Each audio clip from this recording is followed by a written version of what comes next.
I was on former Munina at UTV so and near Omeyimu and Amak Grosso some Ayensa Kadia Bono and no and Edwin Fire Day Bramo every Abeka Junction Ewo Ekrako Poemuna this way to clear drink Osidonia and it is social special ice and you more day and a more air project and after special drinks and so Mugwa Woodro Dopebian won't be at the amount. Sir and you make any Abuafo and Kayana Akabom Asiasne ID and you break us a boy Bramo Sanso and a DIC channel 260 Kasebono ye try eguso na de ebedi emu akotini bi enie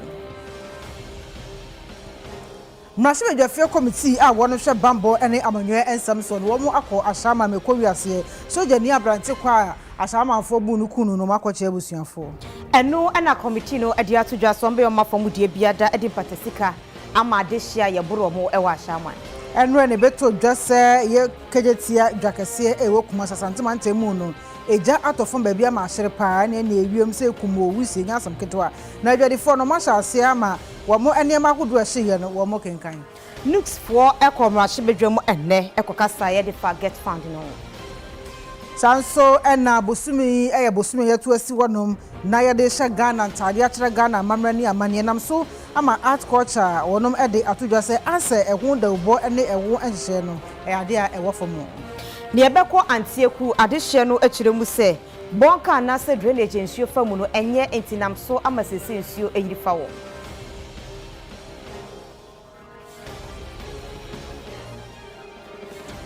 abusanfo wei ane ensembia ebi eka na editie na edihwe ane aso no sokroji a yede ebramo ewo UTV so ewo enkran abeka junction midi ade afia edutwumbwa mrosa mene akua ajiwa akode Africa se bono emu ensam enie na wotwe atwa mu ene beto odwase so jani bi eyade a yache no abono akumno ewo ashama montensu me nam so asojafo nkaye wonum ebufu ye ma okoto sha ashama de hia so dore wo mo na tese enya asam keto woni ebebo wo mo ye bo wo mo ne so a yebema wo mo ye asojafo training ni bi nso na yade a wonum eye bi pa tese bi fa de hia nkasa ni so ewo ashama honom na no ana sese de ye nyina nim si apene kura bedada sa ko na se bedwafia committee a wonum ehwe bambo ene amanyo ensam so no wo mo akọ ashama ho me kowi ase so jani eye Sharif Imoro na busuafo wonum akoma wo mo yakọ amenam so a omuno madi nsa wo so bebre nso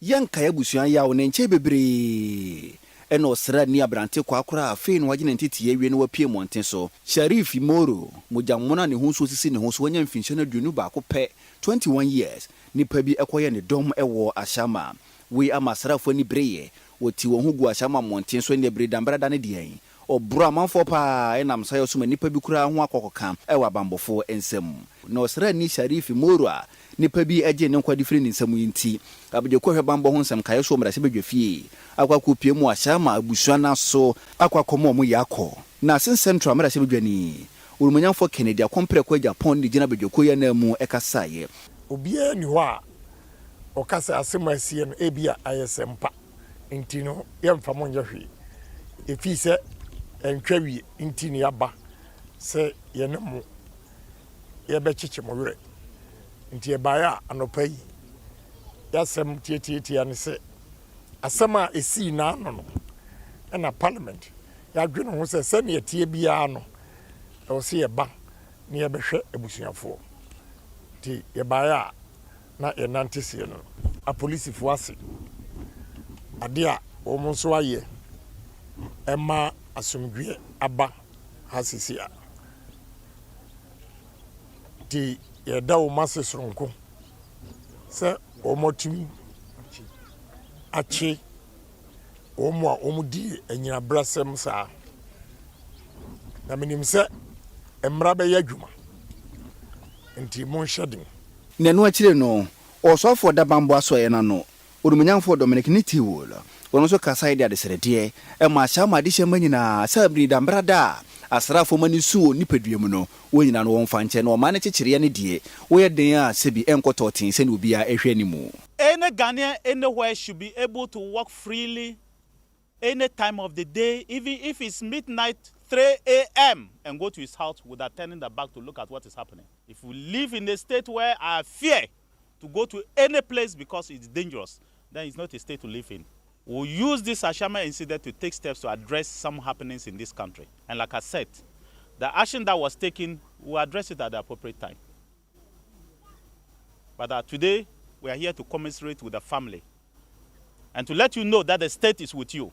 The people of Ghana are mourning with you, and that will support you throughout your journey of grief and afterwards. And our appeal to the young people of Achaman that you share boundaries with 1BN. Live in peace with the men and women of the armed forces and the police service. Urumanyafo James Agaga abejoko impenifu mu baako eno no. Woni Ashama mara sebedwani. Urumanyafo Ernest Nogbe wonso no wakasai. As a committee with oversight mandate over the security agencies, we want to assure you that we would continue to follow the case very closely to ensure that no stone is left unturned in ensuring that justice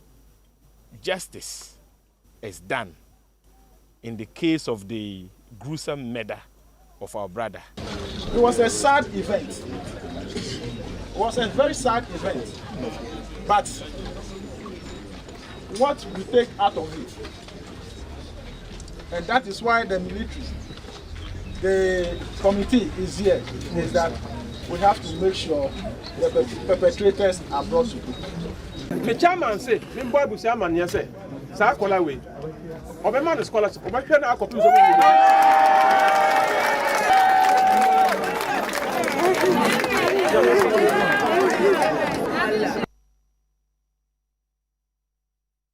Afisem asoye no panyina wada no yonmunyamfo Ambrose Derry na wode atodwa akyerɛkyerɛ mu sɛ so obi ayemra hyebedwani oyoswafo anase woye abamu nipa na panyi bi wo manmu se na wofo emra wo yakwantempa wodo so na se posi ni kye no a eno enkyerɛ se posifo no ɛko ade atia wona omoye aban adwumayefo anaso omoye adwumade asoma na mu no omo ehwe ama tenten ne mra aye adwuma ɛwo yakwantempa wodo so wase mo posifo na posifo mo aye na omo hwe ma emra nya adwuma. As in page 14, the internal security of this country in several respects have greatly improved. First of all, he mentions traffic. If we take the traffic situation in Ghana, I believe we all agree that the traffic situation has become more sane. People respect traffic regulations, but that's not all. All those who disobey are dealt with according to law, and one element which the president did emphasize is that all of us will be equal before the law, and there are not going to be untouchables. And so what we have had is that ministers, unfortunately, members of parliament, chief executives, even police officers have been arrested for traffic offenses and prosecuted. Mr. Speaker, let me say here that I've had a number of our colleagues here try to talk to me about that approach being negative. It's not. Recently, the whole Prime Minister of the UK was stopped and fined for not wearing his seatbelt. And therefore, I think we need to celebrate this aspect of our security. But that's all. What does it say for us? Our respect for human rights has also been enhanced. And Ghana police have shown that when it comes to demonstrations, which is the right of each and every citizen to make sure that you express yourself by way of demonstration, the record of the police have greatly improved, and the last time we had injuries during a demonstration of 15 people, all of them were police officers, not civilians. I was privileged to be at the Captain's Bridge when it was being monitored, and the leadership continued saying that no, withdraw those who are injured, and let us make sure that no civilian is injured. Mr. Speaker, these are welcome developments. Mr. Speaker, it therefore means that the fact that we are an island of peace in the sub-region is not by accident. It's deliberate by planning, by investment. And Mr. Speaker, although we have local clusters, we are able to deal with them. Recently, we had to deal with the Daboya situation. We have been able to work it out quite well. And what is more is that the police now goes beyond just dealing with crime.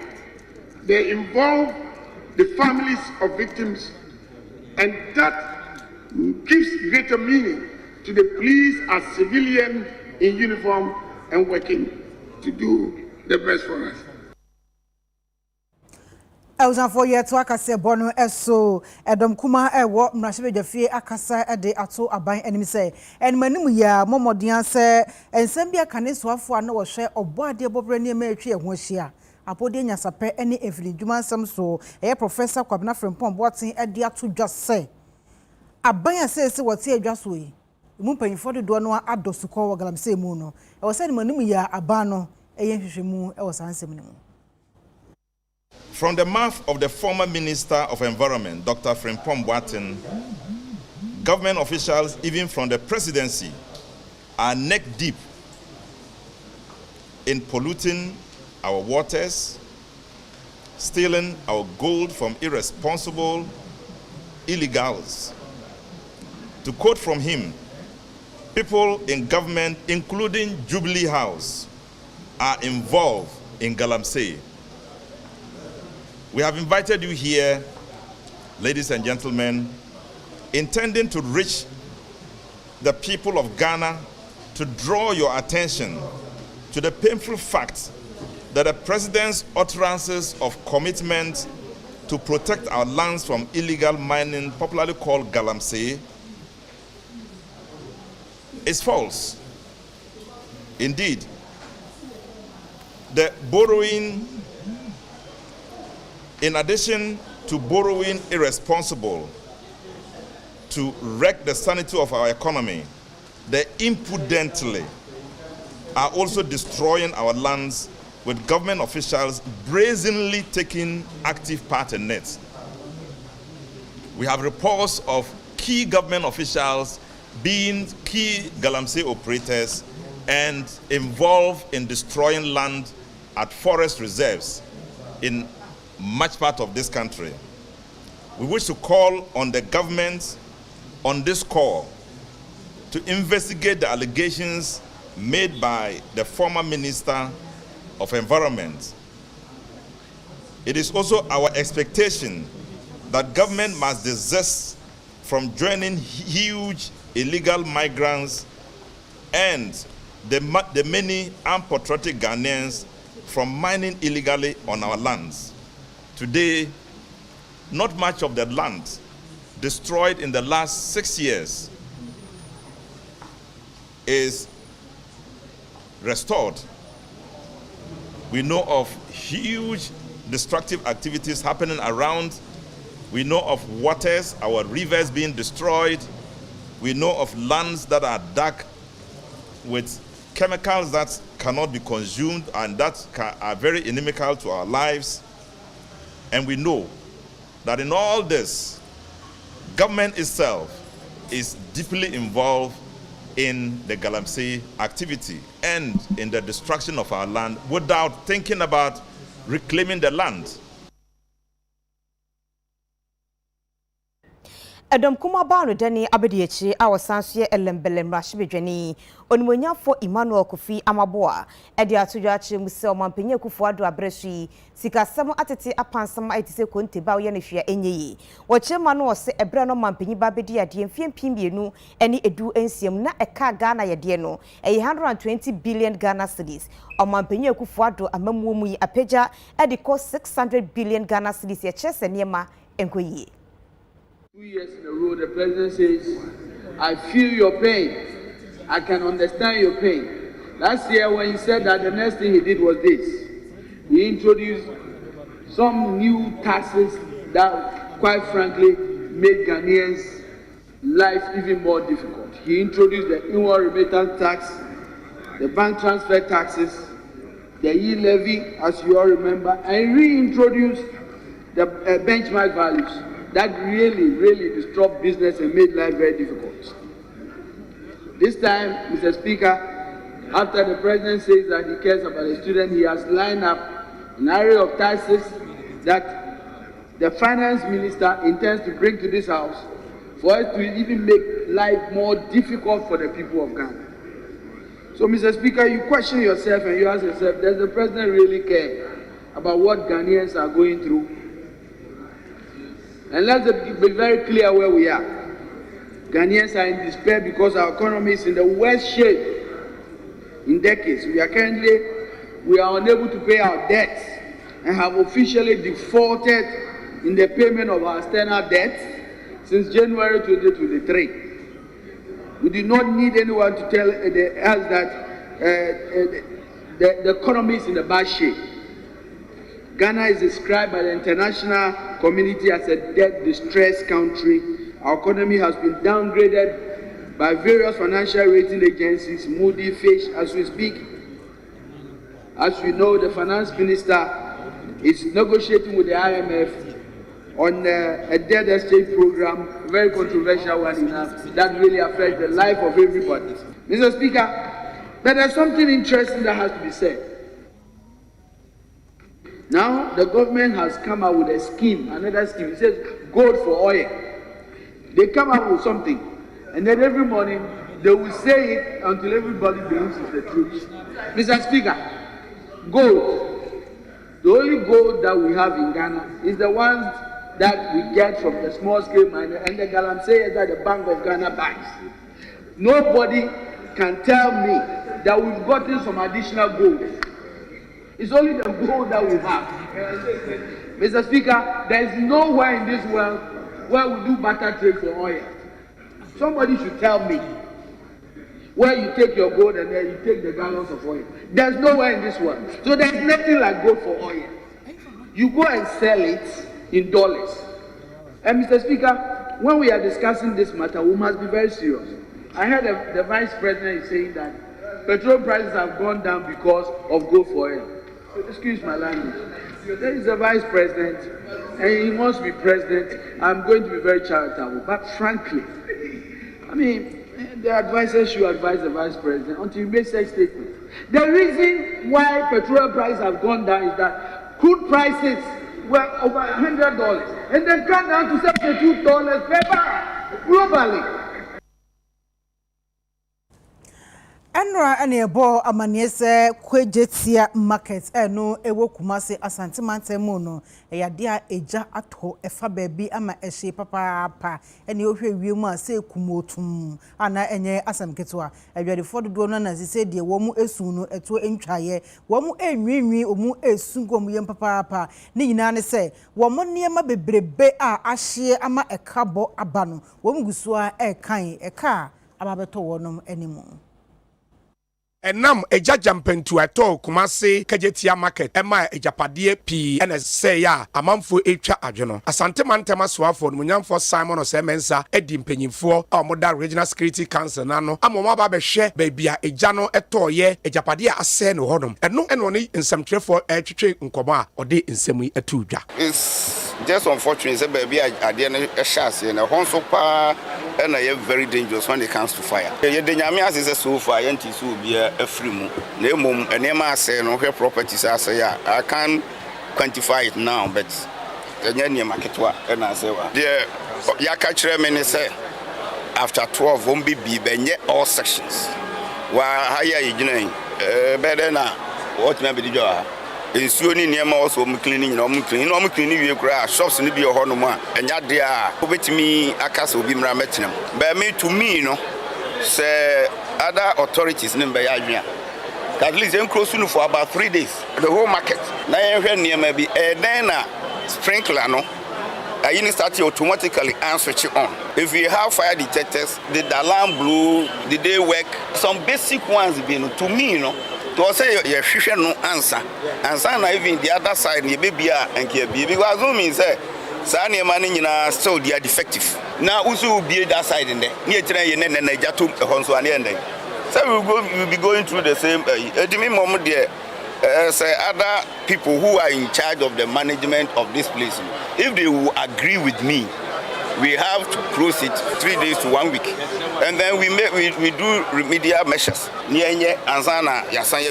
But since I don't belong to the board that manages this place, it becomes difficult for me to see that, strictly speaking, we won't allow them to open. And no action. UTV in some trefo and the regional commander Edema Ghana National Fire Service, Ura ACFO Henry Jiwa, Esochiche and Komo. And right by the say, and see, and Yabaha say Yabawa observe with the regional minister. Then after we'll carry on with our investigation. I can say I who baby a journey free buy, but the important in a buy before the journey ban. And when I say I Ampa Nyama to say Kaba to say Tina this adhesive and flammable liquids. It will happen to a nuclear nema a journey spread here. And going forward, no say management no omushe. Say a better cry, say a young group of move baby. Na se bibi ba then can easily be managed. Management ya company nyema bebre a chiro mu dada. Enti ye huku se ombeye. Se mu ya work because of that cry and renew their certificates. Because not until we make sure they do what they are supposed to do, I will not renew their certificate. Ye jina we se so ahome aba ye ba kase bo no ensi ye beto aso ye sere wada twen enkoba bia ba.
Yema yehoyen wa kwa bafi yetu akase bono eso. Ebra eja eto ketia a eno Asante Mantemu ewieye no. Asante Mantemu soafo akọ no akwa no akire no. Adwadifo ne bi ene UTV edi nkomo ama wo hawo ene eka omabo no. Omabunku ntade akire yense. Ejaja mpentu eto eye Kumase Kejeti Central Market a yesine foforo no emra mpanyimfo omoda edwano ano etimi ebieye se afede edwadifo no betimi ewura edwanum no makwakohwe womo a womo niema ese ya na so womo niema ehye womo enkohwe sene ehositie no YouTube nsam twefo kopie wa edwadifo ni bia womo etwa adwo womo a womo niema ba kokura womo amfa ebinim wo so womo niema no efa ahye efa enhye a chese sika efa ni sika de omahwere bi enam so ema womo kase womu ennim ade potensi ya sa ejakese etimi eto honum a awerehon ko na omu edi no honum a emposesi a omu niema asaya ahye da ben ene mpanyimfo be ye nhyehyeye krampo ama omutima sa ye nsiesie e wo honum omu YouTube nsem twofo twetwe nkomo ema omu cheche nsem num sei. I was seated here. Now me will say there was a fire in that room, so we all rushed to the police to quench the fire. We all did our best, but to no avail. The shops in the trade. Letters for Ghana made bags and meton bag honyama na me saton nyama ye all types of PVC na esawo utensil shop chancing this and nyina asay so dey bibia any nobody will buy something that is half bent, you get it. Nyina ashe I don't know bia e be ko akire na bia benya bibia se me so ma ne me rebens ne de nyina so na asay no ba nche so na asay no so ma de kwankwa reben no ensuo na ase no fire ensuo no also me na me bebe bia e hye ba no to we omudi nsuo ni igumu no ene se ba be o de obe me nchen de ne ne nyina ahye otonto lazy wa ha ya de sra ban o me boye na no de na ye de ye huhye ye hu ya ne se wom na so ye ketemu bra ya fa hwe ye de mo de ya fa hwe sika bibiashi misika de meneme ma misika de kabom de ya bro 1 billion kwa me ma me woni dete mi so me wo me de ya bro 1 billion na ashi bibia ya mfa hwe ya he de mpanifo no be se ye re nyina ashi mpanifo ni de omba ye Awusanfo ye to akase bono eso road toll achese oswafo a wo hye akwane kwantemponso onunyamfo kwasi amoakon ata ema yetwe sinsan ye ewo memu no sese edomkuma ewo mrashibedwafie omone NDC fo akaboma wonom ede atodwase onunyamfo amoakon ata ama my Ghana ahrisike mu oduye pa tinkabeya nke yemfa no famra kwanso na no ana fanti akwa south mrashibedwani onunyamfo kofi ochi ajekum echese edomkuma mrashibedwafie ne NDC fo womu yo musiri papa pa ne ho chese womu aya manisiri ni nyina ne se ye kan obi a wama Ghana ahrisike mu odu a enka ye NDC fo because me kai pa say honorable amoakon ata oklusu tobus no nkrofo obi sano sa identity close no o kan say first of all no sika enye free tobut no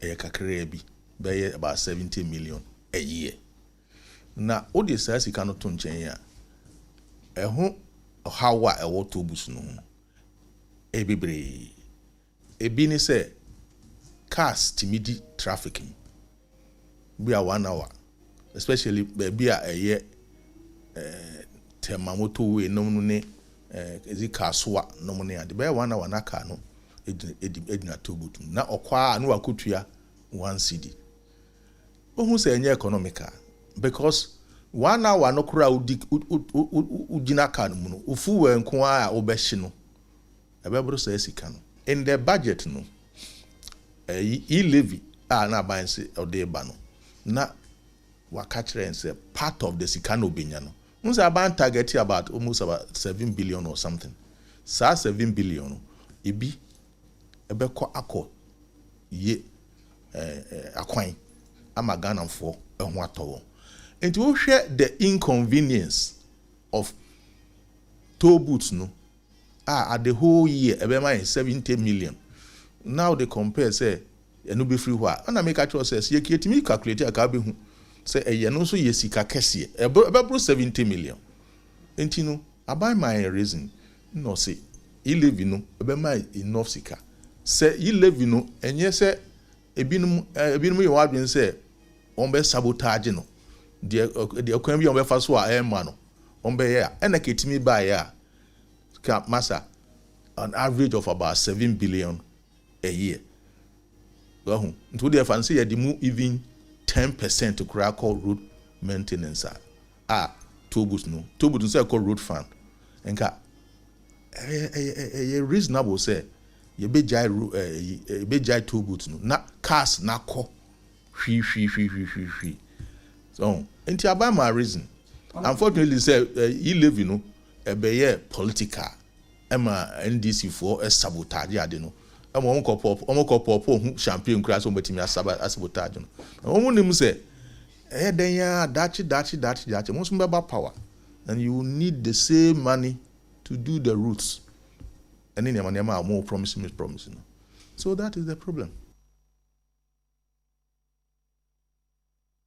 Abato komisa edisi ayakwa akoto ma hibedwam sempeni foji tumu a na ye tire ye dia de begire mu aya ahyenso de abo ma obi atire ne din no eye Ghana card na obi ama medi ne ho adanse enna manyoko bi atise PPP PNC eni gumfo ede ababetu dwa se omuni abato komisa enya adwene ba no sa Ghana fo dodo no enya kwan entwiro mu divise ebimu eni Ghana card no. You would agree that we have been the real smaller parties judging from our performance election after election since 1992. For the number 3 position in Ghana's elections over the years, it has either been the PNC, the PPP, or GUM. So no other political party can purport to commit us to a matter as critical as this proposed constitutional instrument without our consent.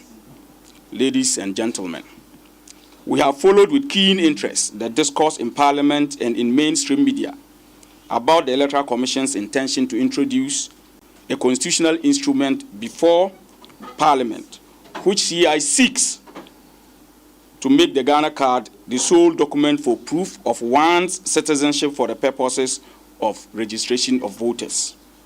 We have thus taken pains to meticulously study in detail the various provisions and contents of the said constitutional instrument, Public Elections Registration of Voters Instrument 2022, which the EC is seeking to lay before the August House of Parliament.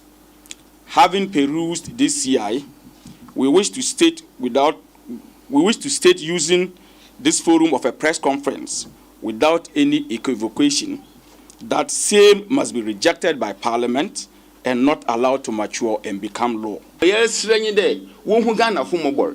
Yen tan one yen say when edwuma. Na mbu mebe ya obiara na adwunu me da ho a wanya fidura wotwe na wa abor. Obotum wa kire na adwene wa abatu no mu no.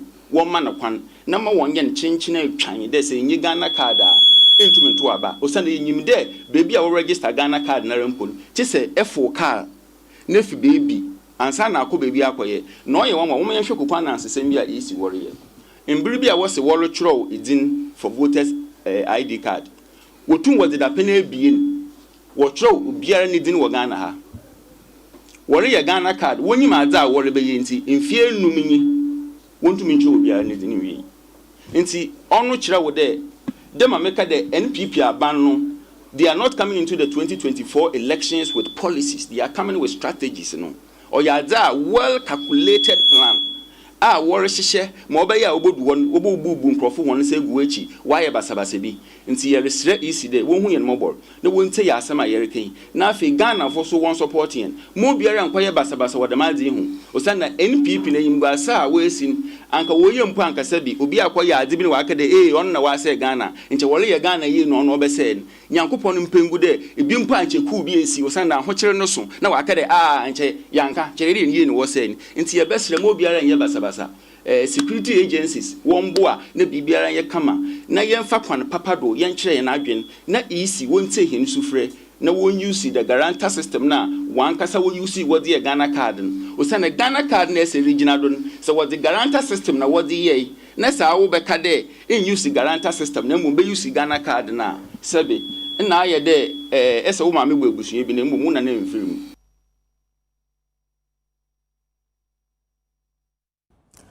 Busumi ewomi eye Ghana bosome Ghana month. Ye jina so na fe ya chere Ghana amamre ene amanie. Ye she Ghana entade na fe ye di Ghana enuane. Nanso arehosem ne say adwadifo a wonom eton Ghana entade ne mpemprade ne enema akodo e wo art center e de atodwa say adeto e wo fom papa. Abayani abre bode wuro say yendi ne yedua no wo yemayimu. Na yenhye ne ye no wo yemayimu. Eat Ghana we Ghana. Na busumi nso aye busumi sronko Ghana busumi. UTV kase bo. Ye fatu ye ho so kokopie mo art center. Eni entade ya nwene wo mayimu. Ahwene, komudie, nidigu yensa, nidigu yenan, ekuaba, emfunyi, eni niema keka ho abibifo kwan so Ghana de. Eni anwene ne kama na ho ne yeton ne didu mu pa. Wabire kopie mo na addition de tu ye nim se ebo. Ghana bosumi ni wo mu die na so ba ho no mo ye nto hwehwehwehwehwe ene so obehu se nipa ba ho no wodidwa na ya hoho mrofo ena ba wodidwa so obehu se Ghana ni bi pa na mo ho so ba beto ade ene ne odi obi achi Ghana fo nto hwehwehwe na odi afi to afi etwa mu ho a na chese afi etwa mu na eye afi de wo hu so kra ye ne bi ekasai Ghana month no ye sheda in promotion bebre o mu se e match de but normally no ye promotion sana me hu no se ntino e ma toilets in the omoba, but Ghana for Ankasa pe any ye name on because ye mimi talking te. Bibi say ahim for no mudi omoto. Intino the best rabbi and say caban promote ye jumana my and no need to see a ye problem pie ye war now. Into ma this month in Adutonum, ye got was running boy. At Aduton form this month pa my. We are not used to this art and things. And ye penny say this TV, the phones and this thing. When we are in papa, baku, Oma, fancy any 100 bar, a woman one Ghana ni baku. And also, I on tia. So, petrol as mostly foreigners, no petrol as my. Man to a moment, the Nyakra, only to 2 a month to the Nyakra. And fancy says crying, and say from 2-3 weeks ago, says never balloon. Let's say alhamdulillah. And you know, although the tourists are not coming much, you understand? Yeah, they are not coming. No, they are not coming. You know, so did you see? You saw like 3 or 4 people now. They're supposed to be like this is Ghana art center. For most of us in this market, we understand that market is locked. It's not, you can't get it all the time the same. It changes. Month in and this is the last month. In your my 20 day, this month today in your cry. If I wood carvings in the day and cockra, Baoko section can take side in the day, or motor in your macra, but hand on the day, or mobile, almost in your money is to wait to win to mentor. In your monkey and getting a motor money. The American Ghana for you, I say. Say your tradition, your jihad, edie, and you can say, bro, for no, so more jihad and credit Disney and Casa Ghana for no. Tienzo Ghana for Nessie, you may almost who say, so no, your tradition, a year, no most with the Month no on say embo for mostly na hambo for etaba pa and no more seasons say o mode bagana and the whole seasons o mode ko in say Christmas say o mo pa but say Christmas ni twemu kakra na bo na obi apeso onko back no ko yi na ejuma in say no so counting na ya enwoma to wa ha say na eba form oh yeah normal yeah tourist normal so Ghana for na nkasa pese no o mo nsheda enye daye no man bebre say foreign because foreign for neba yinya kakra di tutu ya pataka ne taxes yeah yetua ye jina we say so asa homi aba ye ba beto akase boni so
Yama yehoyen wa kwa bafe yeto akase bono eso.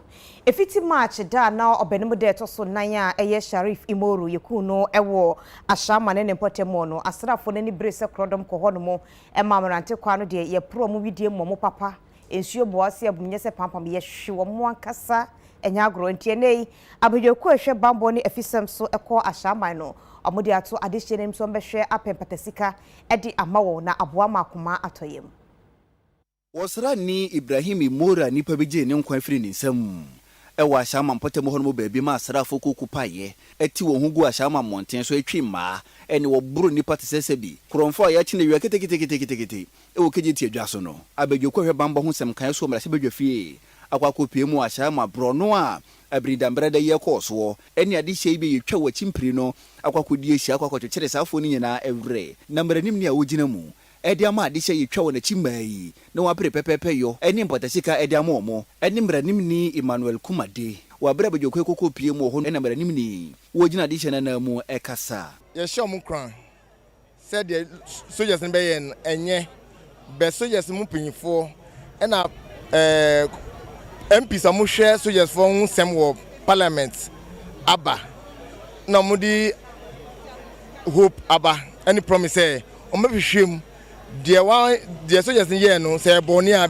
asuntwe wo ho no o metwe aso say compensation na o me compensative victims no nti meka yo say sia no o munya ntuboase na ye mo that opportunity no so man utilize ya options na ye wo no a victims no ni ye aka no we utilize those options. Nenu achire no ena bambo soafo Dr. Dominic Nitiwood wono so kasa no wuchire mo nya ntie se nye bre dikan asrafo ate ho agu ashama abe bibi ati se ni na so nyina mu no bambo enti asrafo behwe hunu se baabi edi se tulaku taifa ni be keka ho no brano bobo mpempe wo ho na aboa ma bambo hu nsem afa no tuma padi efra e wa ashama. But I'll say that what we are doing is a fine balancing act. And trust me, it's very difficult to have a fine balancing act. Here we have citizens who are complaining, and rightly so, that they have been assaulted. Then we also have members of the armed forces who feel so pained and aggrieved that the very citizens who they are supposed to protect, they are dying in their hands. A soldier swears by his life to protect you and me. If he dies protecting you and me, that is his job. That's what a soldier is to do. So when a soldier dies in the hands of civilians, you have to have a balancing act. So, Mr. Chairman, I want to thank you for the opportunity to leave cabinet and come and join you and listen for myself. Together, we'll work and make sure that Ghana becomes a better place for all of us. Thank you very much. Nekasa chire no, emrasibe dwafia bedweko kokopie mu ashama. Openyina no wode wana no. Urumenyanfo Kennedy Japan so kasa ye chire mu a. I have always defended Ashama, that they are good people. That is why I say that Ashama is my second home. But what I know also as Ashama citizen is that sometimes we cover people. We know the people or we know the perpetrators and we all keep quiet. If we do that, innocent people, like what has happened to you last week, will happen. So I'm pleading that next time we don't shield anybody. Let's come out. Na nekokura mu no, adihye bi aba ebedu nam ko hwidi mu no, ye ne bi ekasai. Die na wo be ya ska ahia na wo be say gotensu. Gotensu ye bibia egu gotem. Na obi be kasa num gotensu because of a true that was sunti wo be num gotensu there. Enu there compensation in there. Ebeba but as for me the feeling I'm feeling gotensu ni bro omo bro no. Minim says kadodo ana compensation ebe to me ama me I forget we I'm madam me sorry to me sorry and I'm say na me ye feel na am be pai we window no to me sorry and I'm me kwakọ junso nti me so light no to me so light na me say na me say soldiers about Tin hwe na soldiers aba around me be a window. To me be a window no am say me video mu sen. E na omu si yen bie dan no omu jump ba fie no omu bebubu dan no na omu wi pie. Me de omu bu me papa. Me chi nyina say si agra me to me ntena ase.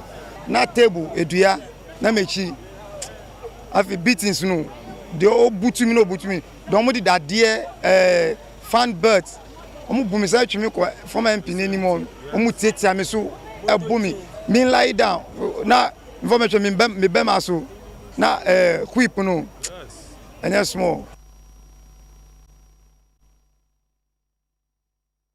Na harmony de kase bono esi asada enkoma awofa enterprise wano ene dress yen na so hye yatade Ghana Bush Media bibia de na bam de opebia kwa awofa na oma ho enyefe obefre no 0204 366 774 0204 366 774 midi ade akua ajewa akode yemene afia ade twubwa brosa yadamase mamumo enisha inyato